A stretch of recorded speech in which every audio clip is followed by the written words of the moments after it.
Selamat pagi teman-teman. Hai, aku balik lagi nih setelah setahun kali ya, atau 2 tahun, atau mungkin 3 tahun aku nggak bener-bener buka YouTube. Oke, jadi ini aku baru bangun tidur dan sekarang jam setengah 5 pagi. Aku mau sholat subuh dulu, habis itu nanti aku bakal cerita ke kalian tentang hal yang lagi rame nih di sekitar rumah, terutama tentang pernikahan. Jadi kalian stay tune terus.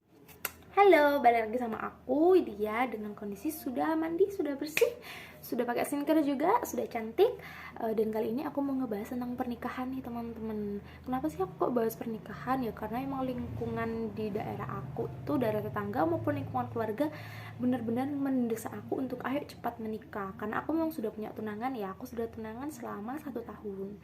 Dan itu mendesak untuk aku biar cepat menikah. Sedangkan menikah itu nggak semudah itu gitu loh, dan menikah itu kan suatu ibadah terpanjang dan juga pengikat janji suci antara laki-laki maupun perempuan untuk hidup selamanya gitu kan ya.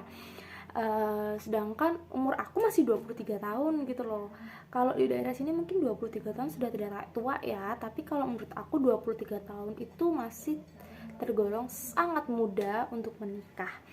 Karena aku sendiri tuh sebenarnya ingin banget menikah, tetapi aku juga takut untuk menikah. Kenapa? Aku ingin menikah karena aku memang ingin memiliki keturunan, ya aku ingin memiliki anak. Aku pada dasarnya emang suka anak kecil, tetapi aku takut menikah karena memang persiapan untuk menikah itu sangat banyak, sangat panjang, dan aku masih belum siap. Aku belum siap untuk melakukan segala persiapannya. Karena yang pertama, kita harus ada niat dan tujuannya sendiri. Niatnya kita niat untuk beribadah, dan kita memiliki tujuan untuk beribadah selamanya dan mencari pahala, terutama dengan suami kita. Kita melayani suami gitu kan. Yang kedua, agama. Agama kita dalam menikah, gini, aku itu bukan orang baik, agamaku pun belum baik gitu. Tapi aku ingin mendapat lelaki yang nantinya akan menjadi imam aku dan akan mengarahkan aku ke jalan yang emang benar-benar sudah benar, ke jalan yang lurus. Jadi aku harus memiliki laki-laki calon suami yang memang uh, dia lebih tahu tentang agama gitu.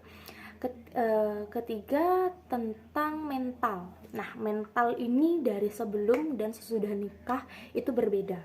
Sebelum nikah, mental kita adalah terhadap situasi nanti ke depannya.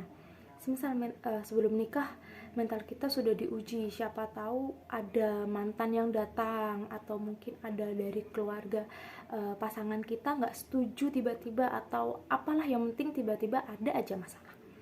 Mental kita di situ masih diuji nih, kita kuat nggak, bisa nggak kita mempertahankan mental kita di situ.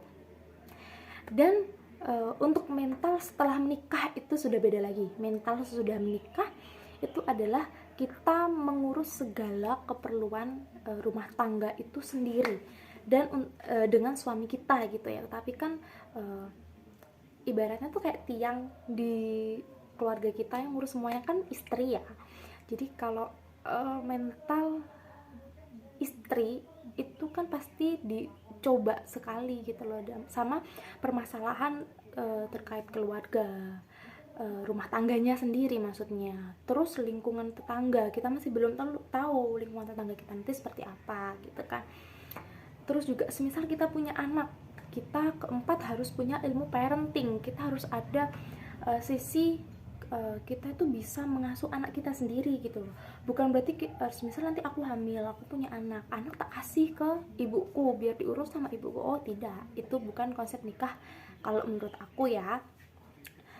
Jadi kalau untuk ilmu parenting itu sangat-sangat dibutuhkan, harus wajib. Kemudian biaya, nih biaya terkait pernikahan itu banyak sekali teman-teman ya. Jadi biaya pernikahan itu belum vendor, belum souvenir, konsumsi make up, dekor, dan lain-lain. Itu banyak, 50 juta mungkin itu pun gak cukup gitu loh. Jadi pada dasarnya kita tuh harus siap terkait biaya, bukan berpikiran gini loh ya.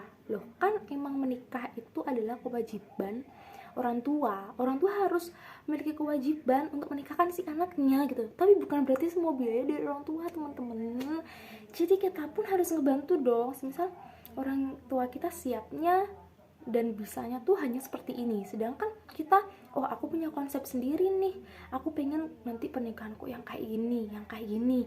Tolong dong, satu kali seumur hidup kan ya, siapa yang nggak mau kayak sesuai sama keinginan kita gitu. Dan kita nggak mungkin dong mau kayak ngedesak orang tua kita harus yang kayak gini, harus uangnya itu loh. Mungkin kalau misal orang yang mampu nggak apa-apa ya, kalau pada dasarnya yang kayak aku yang ya biasa aja lah, maksudnya tuh yang cukup itu sih nggak bisa ya kalau kita hanya mengandalkan untuk dari orang tua. Jadi kita juga harus ngebantu gitu, mungkin 50-50 gitu. Terus juga ada finansial. Finansial ini nggak hanya finansial sebelum menikah ya, finansial sesudah menikah pun ada. Jadi gini, setelah nikah kita nanti penghasilan dari mana? Misal dari suami aja, aku nggak kerja gitu ya, seenggaknya aku pun harus memiliki pemasukan sendiri gitu loh, untuk membantu si suami. Misal aku di rumah ada usaha kecil-kecilan apa kayak itu juga. Terus untuk finansial ini pun ada mentalnya loh. Jadi mental finansial ini sendiri adalah dalam mengatur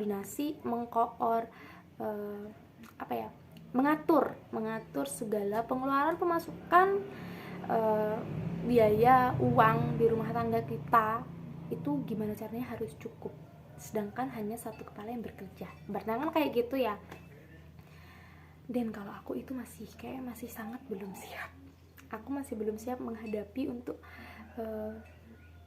keadaan setelah menikah, karena memang harus sudah lepas dari orang tua kan. Aku sudah lepas dari orang tua semenjak aku belum lulus kuliah. Aku bisa karena aku menghidupi diri aku sendiri, tapi belum tentu suami aku nanti bisa, ya bismillah, bisa untuk menghidupi suami dan anaknya. Harus dong, laki-laki kok, ya kan. Oke, setelah finansial, setelah menikah nih ya, kita juga gini, kalau konsep aku adalah menikah kita harus sudah keluar dari rumah orang tua kita, setidaknya kita ngontrak ataupun ngekos, karena dalam satu keluarga tidak mungkin terdiri dari 2 raja dan 2 ratu, ataupun mungkin lebih. Jadi aku itu sangat tidak bisa mentolerir yang kayak satu rumah itu terdapat kayak 2 kepala, atau mungkin 2 raja dan 2 ratu, itu enggak. Aku harus satu keluarga, satu berumah tangga, ya kita hanya ada satu imam dan satu makmum, ya, dan satu istri gitu. Jadi hanya ada satu raja dan satu ratu. Kenapa? Karena gini loh, kita dalam satu rumah, kita nggak kan, kalau kita mau apa-apa pasti masih kayak sungkan, aduh mau gini nanti takut salah, gini takut salah. Sedangkan kalau kita punya rumah sendiri, kita mau kayak bagaimanapun itu terserah gitu loh. Sampai aku kadang mikir gini, teman-temanku yang sudah nikah enak ya, mereka mungkin hidupnya di luar kelihatan enak nih sama orang tua, berkecukupan, bla bla bla bla. Tapi kalau dari aku, pasti mereka tuh ada kayak mental sendiri gitu loh, kena mental sendiri loh kayak gitu. Mungkin kalau untuk 1 tahun 2 tahun masih oke lah ya, tapi nanti kita itu hidup selamanya loh bareng. Yakin mau hidup selamanya bareng sama keluarga, entah keluarga suami ataupun keluarga istri ya, bukan sama suami. Kalau sama suami ya harus selamanya. Kalau aku sih nggak bisa kalau untuk hidup selamanya dengan keluarga suami aku nanti. Kita mungkin bisa hanya main kayak seminggu berapa kali gitu, tapi kalau untuk hidup selamanya berdua dan satu atap, aku nggak bisa kayak gitu. Jadi aku mengharuskan calon suami aku harus sudah punya rumah sendiri. Kalau dari orang Jawa itu sandang, papan, lampangan. Jadi sudah ada sandang, itu kayak kebutuhan si istrinya dan si suaminya gitu ya. Sedangkan papan itu adalah kayak rumah ataupun tempat tinggalnya nanti, dan pangan itu yang kita makan kayak gitu. Dan yang ketujuh, persiapan yang ketujuh sebelum menikah adalah harus punya usaha. Jadi gini, aku sama calon suami aku tuh emang sudah membahas tentang usaha. Jadi kita ingin sebelum menikah aku dan dia harus punya usaha, dimana nanti setelah menikah aku sudah lepas dari kerjaan aku gitu loh. Jadi fokusku itu untuk mengurus rumah tangga, mengurus suamiku, dan nanti calon anak dan anak-anakku kayak gitu. Jadi seenggaknya usaha ini tuh bisa dilakukan di dalam rumah, maupun seenggaknya tuh masih bisa dijangkau dekat lah gitu loh. Bukan yang kayak harus ngikut orang, harus kayak gini, ditentukan hari liburnya gini-gini. Oh, aku nggak bisa, dan aku dan suamiku nggak bisa, karena kita benar-benar harus ada waktu untuk keluarga, itu terpenting. Jadi kalau misal ada apa-apa mendadak kan kita nggak bisa ya kalau ikut orang tiba-tiba izin, itu antara bisa dan nggak bisa gitu. Jadi kita yang terpenting adalah harus ada usaha dulu. Nggak apa-apa usaha kecil-kecilan, pemasukan kecil-kecilan, yang penting kita ada usaha, siapa tahu nanti akan besar kan gitu. Jadi itu tadi ketujuh persiapan sebelum menikah kalau menurut aku bahas lagi ya. Yang pertama adalah niat dan tujuannya, yang kedua adalah agamanya, kemudian yang ketiga adalah mental sebelum dan juga sesudah menikah, keempat adalah ilmu parentingnya, kelima itu biaya untuk menikah dan juga sesudah menikah, keenam itu finansial setelah menikah juga, ketujuh itu rumah, dan kedelapan adalah harus ada usaha. Jadi itu adalah 8 persiapan yang harus dilakukan sebelum menikah ala aku dan calon suami. Terima kasih sudah nonton video aku. Semoga video ini berguna buat kalian yang mau menikah nih. Jadi nanti bisa mikir-mikir lagi ya. Kita itu soalnya kan menikah nggak hanya untuk having sex aja. Kita menikah itu untuk melanjutkan perjalanan hidup kita selamanya hingga akhir hayat sama suami dan anak-anak kita.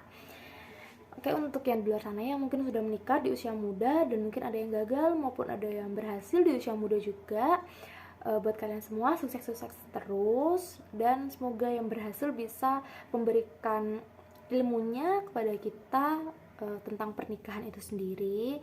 Dan untuk yang gagal, semoga kalian bisa dipertemukan dan bisa bangkit sukses terus selamanya. Terima kasih.